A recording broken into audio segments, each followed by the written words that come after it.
That was the Smiths. The Charming Man.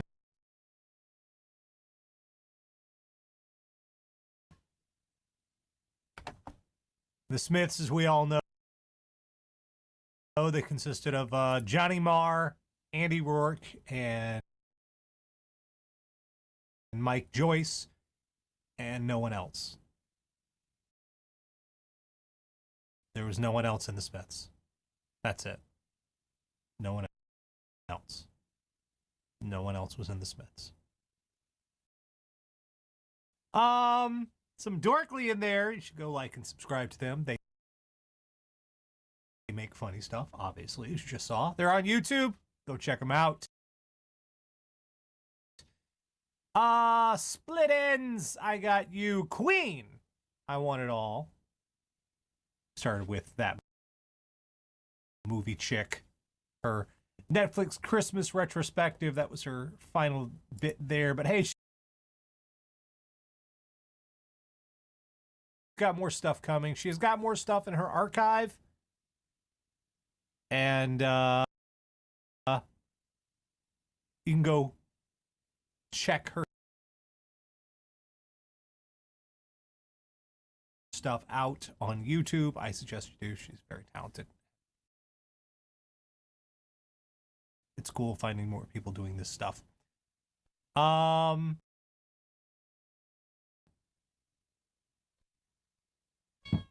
Yes, Grady?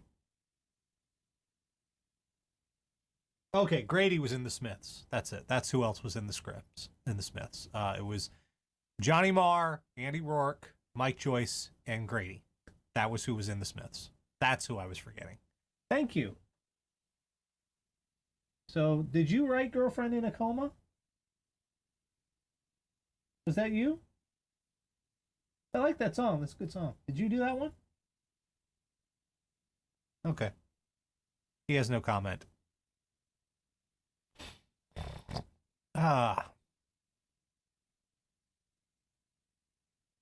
Anyway, it's Monday night. Lots more to come. Send me your requests to requests@radiodeadair.com.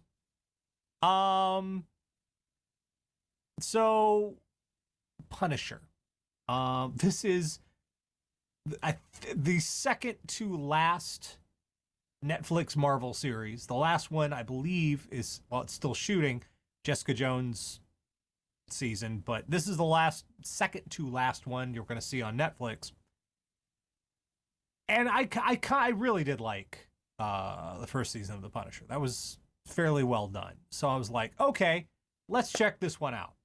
And I'm going to tell you why it almost immediately squicked me out, and I felt very uncomfortable trying to watch it. Okay, so going to give you broad strokes premise here.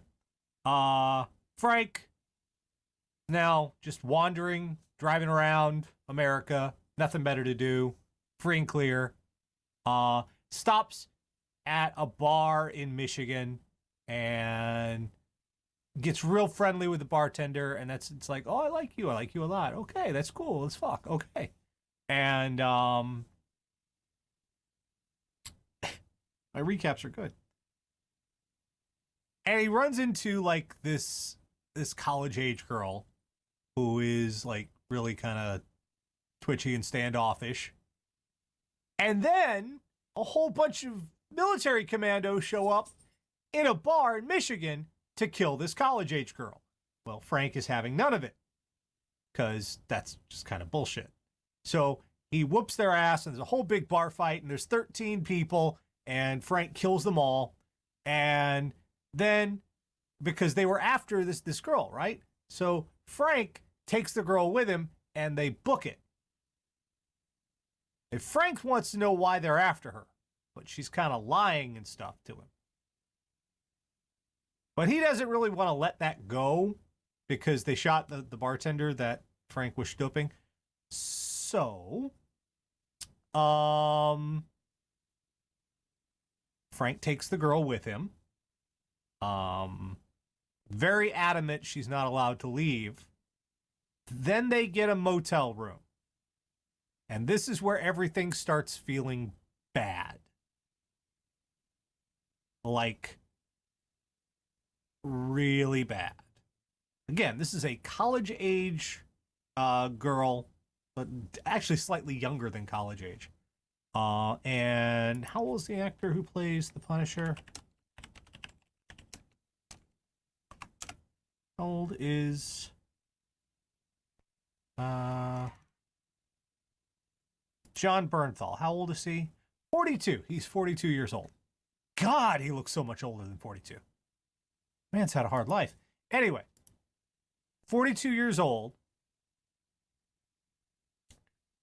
First off, he gets there, drags her into the bathroom with him while she's kind of jumpy and nervous because this guy is, yeah, yanks down his pants.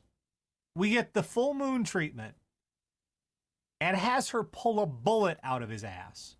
But you have to understand, there's this time just before that just everything starts feeling very uncomfortable. I don't know it was how it's shot. It's definitely just how it all feels. Very uncomfortable. Again, like 18-ish year old girl, 42-year-old guy, won't let her leave. She's not happy about this. She's terrified about this. This guy has just killed 13 people in front of her. She's lying to him about stuff because she doesn't want him fucking involved in her shit. He yanks his fucking ass out in front of her. And then it's like, oh, it's a bullet. It's a bullet. Okay, I guess that is this as bad as it's gonna get? No, because then he can tell she's lying to him. Now, she's not a criminal, and you'll find out more about that. She's not per se she's not like a shoot everybody in the head for money, evil, stealing from tiny babies criminal. She's a little bit of a con artist, but she's like, okay, fine, whatever. But Frank is like all hard ass about this shit because again, the bartender he got shot in the arm. She's okay. But everything going on in here, when she won't tell him, he grabs her, throws her down on one of the beds in this motel room. She's screaming. He won't let her up.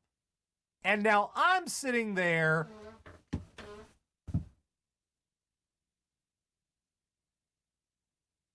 What? No. No. Everything about this is uncomfortable. It's just not. And he pulls out some zip ties and zip ties her arms to the bed. She's screaming. And I'm just like,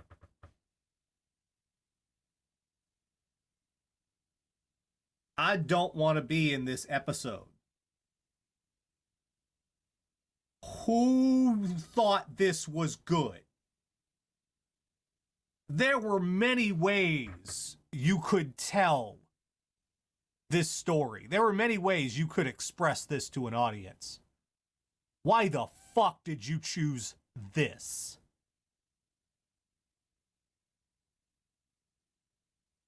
So he zip ties her to the bed, tapes her mouth, and then goes to sleep. And we're all supposed to be kind of okay with this. And it's so incredibly uncomfortable. It's like, I was just like, holy crap. Because the whole first episode was pretty good. I was like, okay, this is cool. I'm down with this. I'm following. This is neat. And then we get to that second episode, and it's just like, Jesus Christ. This is like, what decade are you from? Who directed this? It was. Now, again, to be fair, he didn't do anything to her. I mean, yeah, he's yanked his ass out, but okay, he had a bullet in it, sure. But the way it's shot and the feel of the scene and the tone and the tempo and the pace and all of that, it's just very uncomfortable. And I'm a guy, and it made me uncomfortable. I can't imagine what it would feel like for a woman to watch that scene. They would have a totally different perspective on it, because it's be like, what? He's a good guy. He's the good guy. He's not gonna hurt her. He's not gonna do anything to her. That's what you're supposed to believe, but someone else you got to take it from a different perspective. Everything in that scene is just popping red flags and touching on uncomfortable situations that lots of women have been in themselves, or they know someone who's been in them, or they're very aware of it, especially now. It goes way beyond tone deaf. It goes into, what were you thinking? Now, it does not last incredibly long. I'm trying to be generous here. I don't know why. But the fact that that was in there at all, and how it was in there, and how it was presented, it just...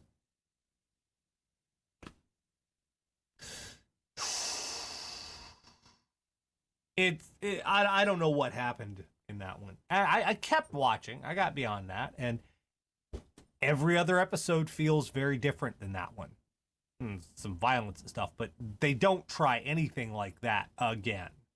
So I'm wondering if just that one director on that one episode, I don't know, but that was fucking acceptable to me. It's on Netflix if you want to see what I'm talking about for yourself. Just be aware you might be made very uncomfortable by this, if not like emotionally gut punched. But yeah. Well, it's not every episode is not directed by the same people, because there are too many episodes, because that's just how TV works.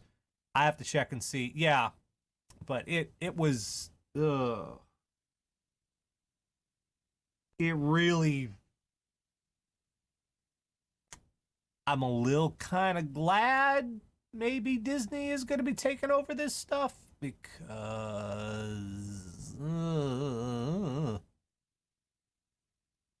I don't know a better way of putting it, but that just was not, that was just not.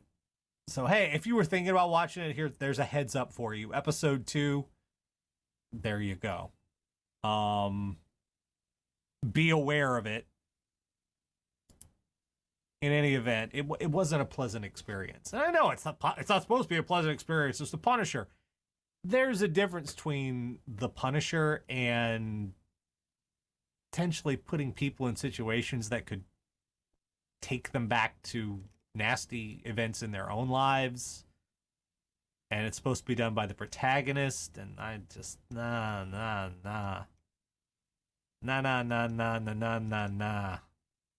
as a wise man once said. That's not good, but that happened there. All right, let's see.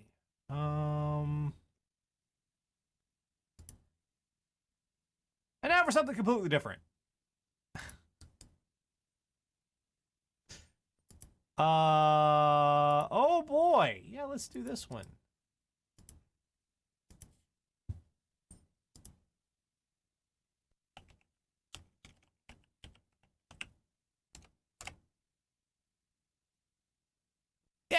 Yes, let's do this one. I like watching Dom when he has to try to do something that's completely out of his wheelhouse. He has no idea what the fuck is going on. Especially someone who grew up with this in particular. It amused me. Like, you're not getting the references. How does it feel? How does it feel? How does it feel not to know what's going on? How does it feel to be out of your frame of reference? How does it feel? Come on. Come on. Today, please. Today. There we go.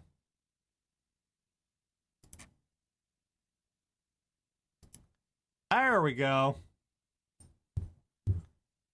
Gimme, gimme, gimme. Come on. Come on, computer. Fucking computer. Alright. Lost adaptation. The Dom. Teenage Mutant Ninja Turtles. Enunciation helps. Here we go. Radio Dead Air. Cricket? Nobody understands cricket. You gotta know what a crumpet is to understand cricket.